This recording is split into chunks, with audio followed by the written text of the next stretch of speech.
하나님께서 주시는 말씀은 사도행전 12장 6절에서부터 12절까지 말씀입니다. 우리가 한 절 한 절 교독해서 읽도록 하겠습니다. 헤롯이 잡아내리고 하는 그 전날 밤에 베드로가 두 군인 틈에서 두 쇠사슬에 매어 누워 자는데 파수꾼들이 문 밖에서 옥을 지키더니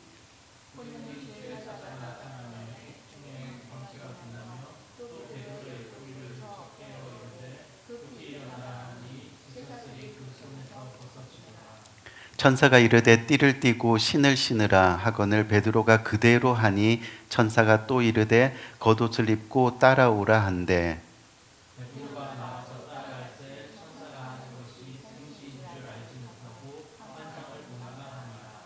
이에 첫째와 둘째 파수를 지나 시내로 통한 쇠문에 이르니 문이 저절로 열리는지라 나와 한 거리를 지나매 천사가 곧 떠나더라.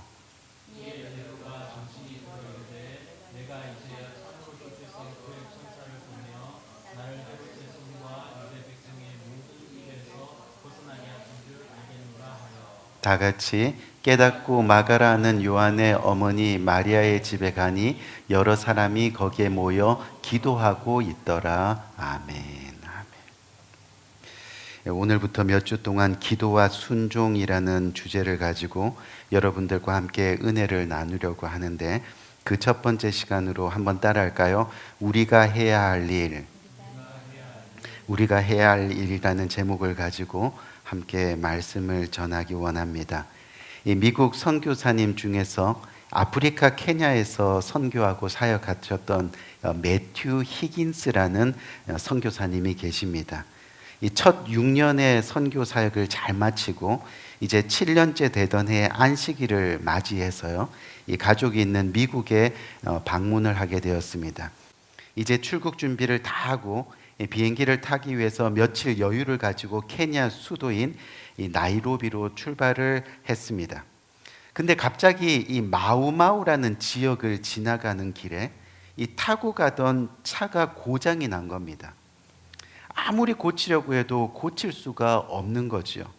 한음 수 없이 동료 선교사에게 연락을 취해놓고 그날은 그냥 차 안에서 밤을 보내기로 했습니다. 사실 그 지역이 위험한 지역이라서 조금 걱정은 되긴 했지만 하나님께 간절히 기도하고 또 성경을 읽고 그리고 평안한 마음으로 하룻밤을 잘 보냈습니다.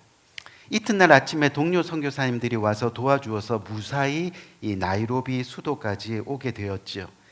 그때 선교지에 있는 성도가 이 전화를 하는 겁니다.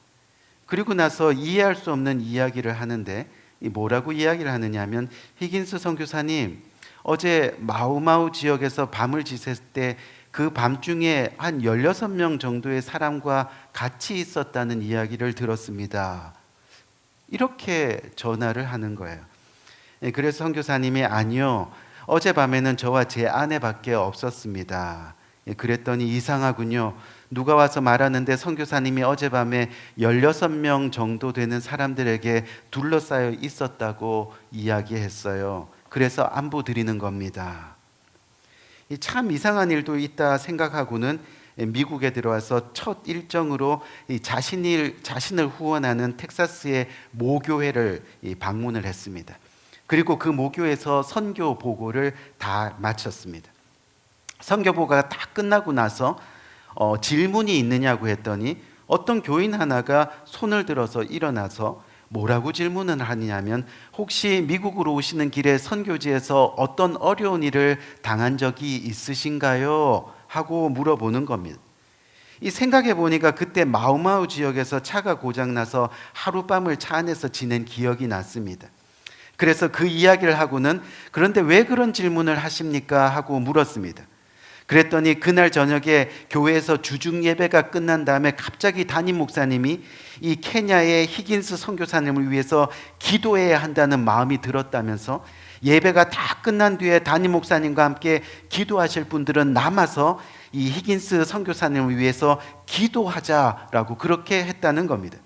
그래서 그때 자신도 남아서 기도했는데 혹시 무슨 일이 일어났는지 정말 궁금했다는 거예요. 그래서 히긴스 목사님 오시면 한번 꼭 물어봐야지. 이 히긴스 선교사님이 그 이야기를 듣고 갑자기 뭔가 느낌이 와서 질문을 합니다. 담임 목사님, 그때 남아서 기도했던 사람의 수가 몇 명인지 혹시 기억하십니까? 그랬더니 그 담임 목사님이 16명입니다 하고 대답하더라는 거죠. 나중에 알아보니까 원래 이 마우마우 지역이 아주 위험한 곳이라는 것을 알고는 있었는데, 실제로 차가 고장 났을 때요, 그 마을 불량배 4명 정도가 이 선교사님 차를 습격을 하려고 계획을 했다는 겁니다. 근데 가만히 보니까 선교사님 차 주위에 16명이나 되는 사람들이 밤새 그 차 주위에서 떠나지 않고 있더라는 거예요. 그 이야기를 하는 겁니다. 그래서 결국은 포기를 했다는 거예요. 그래서 그 깡패 중에 하나가 다른 사람에게 그 이야기를 하고, 그것을 들은 사람이 또 히긴스 선교사님 마을의 그 성도에게 이야기를 했다는 거죠.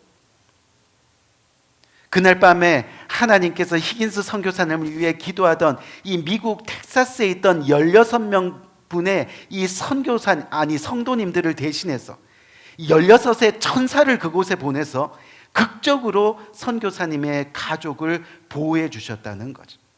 정말 놀라운 간증이 아닐 수 없습니다.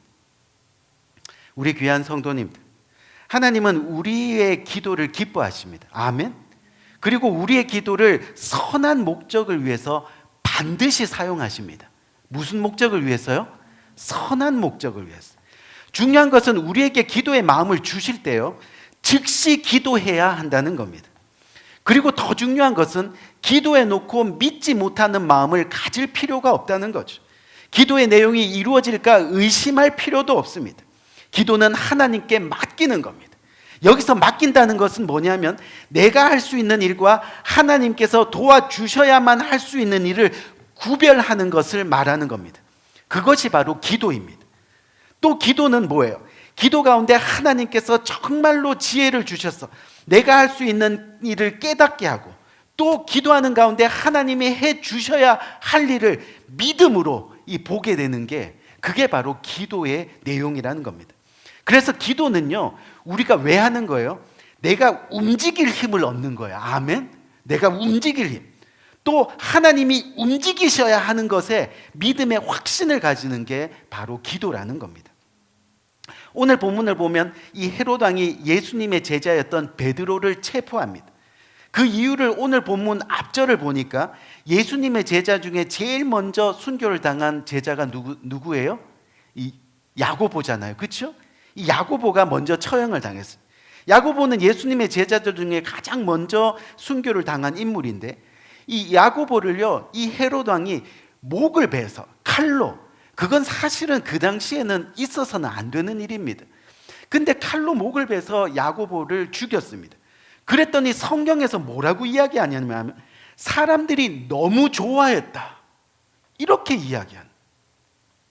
사람들이 너무 좋아했다. 유대인들이 너무 좋아했다.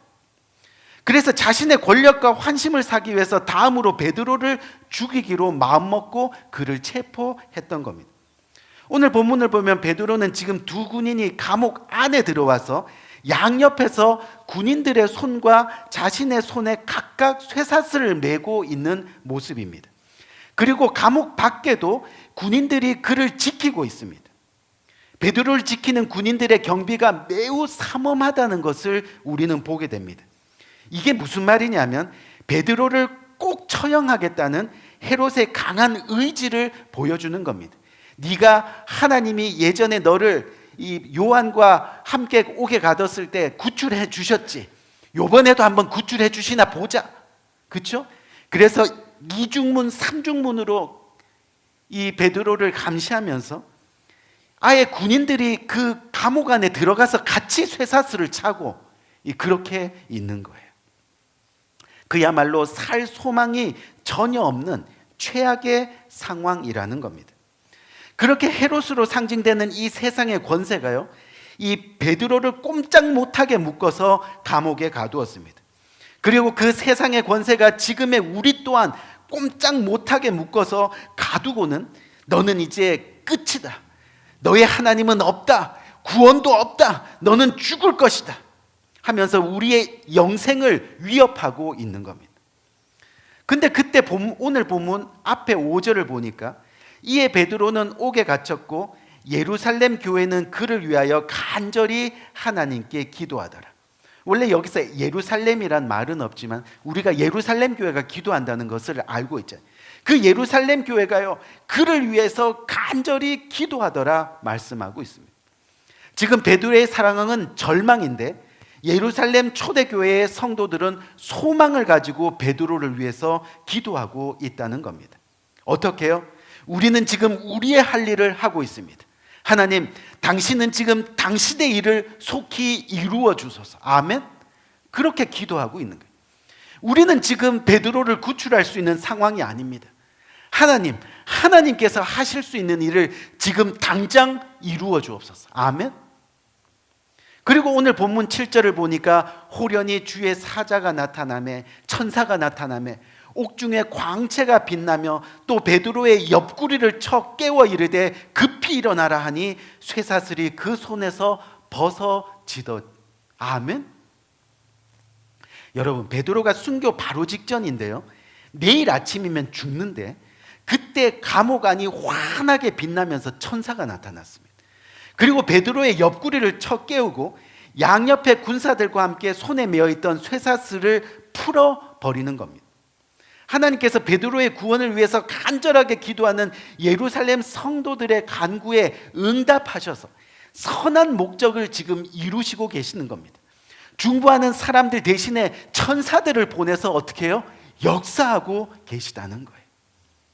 그런데 오늘 본문의 5절과 7절 사이에는요, 상당한 기간이 있다는 것을 여러분 알아야 됩니다. 이게 무슨 얘기냐면 하나님의 응답이 예루살렘 성도들이 기도한 즉시 이루어진 것이 아니라는 겁니다.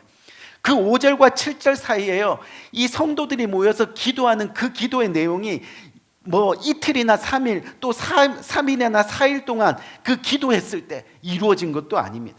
베드로가 잡혀서 처형되기 직전까지 오랜 기간 동안 그렇게 포기하지 않고 끝까지 간절히 기도했어요.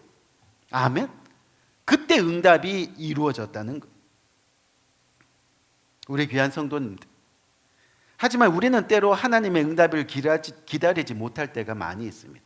기도하고는 무슨 얘기냐면 하나님께서 어차피 성도들의 기도를 응답해 주실 거면 되도록이면 빨리 베드로를 구해 주시면 얼마나 좋겠느냐, 그런 생각이 있는 거예요. 근데 성도들이 교회에 모여 간절히 기도하는데 아무런 소식이 없습니다. 하루 이틀 사흘 나흘 간절히 부르짖어 기도하는데 어떤 조짐도 보이지 않습니다. 당시 성도들의 마음이 얼마나 애가 타고 답답했을 수 있겠느냐는 거죠. 결국 저녁이 되었습니다. 내일 아침이면 베드로가 처형됩니다. 이제 더 이상 어떤 일도 할 수 없는 시간이 점점 다가오고 있는 겁니다. 인간적인 절망이 마음을 짓누릅니다. 안 되겠구나 하는 탄식이 맴돕니다.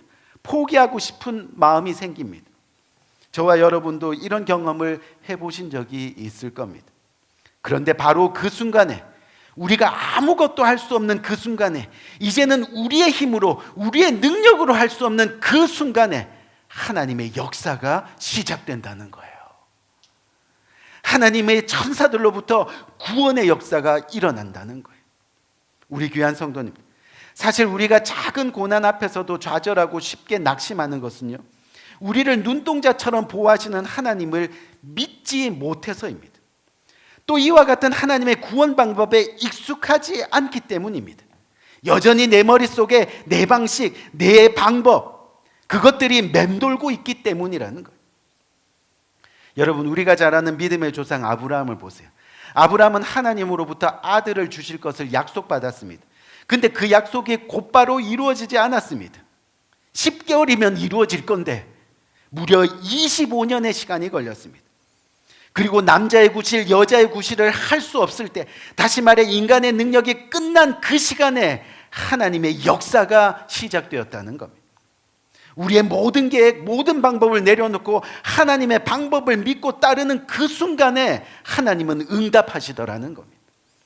여전히 내 방식, 여전히 내 방법, 여전히 내 능력 의지하고 있으면 평생 하나님의 역사는 우리 삶에서 일어나지 않는 겁니다.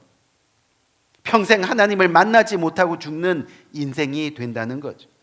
결국 아브라함은 100세가 된 이에 그 약속을 이루어 주셨습니다. 여러분, 다니엘의 세 친구도 마찬가지잖아요. 사드락, 메삭, 아벳느고 끝까지 믿음을 지키려다가 바벨론 왕에게 처형을 당하게 되었습니다. 근데 하나님은 그들을 믿음의 기도를 곧바로 응답하지 않으셨습니다.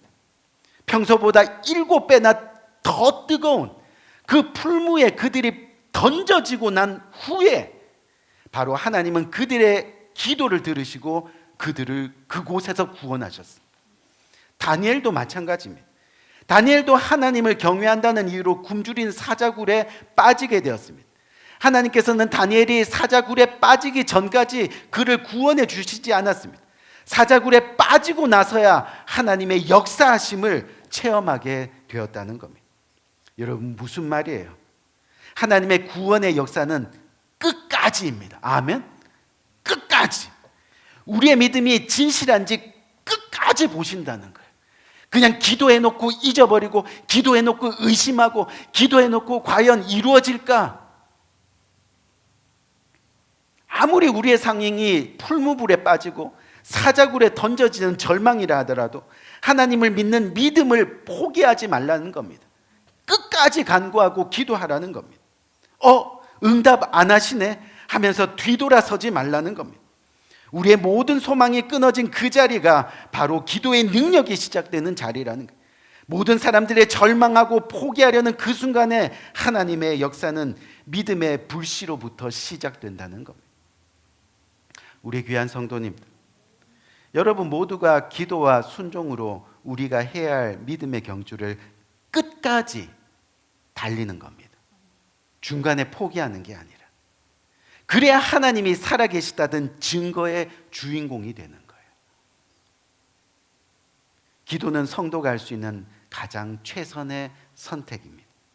내 힘으로 할 수 없는 일을, 아니 내 힘으로 할 수 있는 일이라 하더라도 겸손히 나를 붙들고 계신 하나님의 손에 이 모든 것을 맡기는 겁니다. 그것이 바로 기도입니다. 성도들이 기도할 때 하늘 보좌가 움직입니다. 그래서 오늘 본문 5절 보니까 성도들이 모여서 기도하는 것을 뭐라 그래요? 교회가 기도하였다. 예루살렘 교회가 기도하였다. 아멘. 예루살렘 교회가, 사랑의 빚진 교회가 기도하였다. 아멘. 기도하는 것. 기도의 시간에 나와 함께 기도하는 것. 그때 하나님의 능력의 역사를 우리 모두가 체험하는 놀라운 간증이 생기는 겁니다. 우리 귀한 성도님, 결국 우리가 해야 할 일은 기도와 순종입니다. 말씀을 읽고 말씀을 행하고 말씀을 전하는 모든 성도의 소명이 결국은 기도와 순종에 있다는 겁니다. 기도와 순종이 없이는 절대 하나님의 역사를 이 땅에서 경험할 수가 없습니다. 십자가의 죽음과 부활을 경험할 수가 없습니다. 결국은 구원을 경험할 수가 없다는 말입니다. 성도는 기도해야 됩니다. 우리가 성도로서 해야 할 일은 바로 그렇게 기도하고 순종하는 겁니다. 기도와 순종이 있는 곳에 하나님의 역사는 반드시 일어납니다. 아멘. 반드시 일어납니다. 믿음의 조상들을 쭉 살펴보면 기도와 순종이 있었습니다. 그 자리에 반드시 역사가 일어납니다. 신약의 모든 사도들을 보면 기도와 순종이 있었습니다. 그곳에 반드시 하나님의 역사가 일어나더라는 겁니다. 우리 성도들이 해야 할 일이 바로 기도와 순종입니다. 기도와 순종이 있는 곳에 하나님께서 역사하시는 일이 일어납니다. 바라기는 기도와 순종으로 하나님의 놀라운 능력의 역사를 경험하는 이 복된 여러분들 모두가 되시기를 주님의 이름으로 간절히 축원드립니다. 우리 한번 기도할까요? 간절한 마음으로.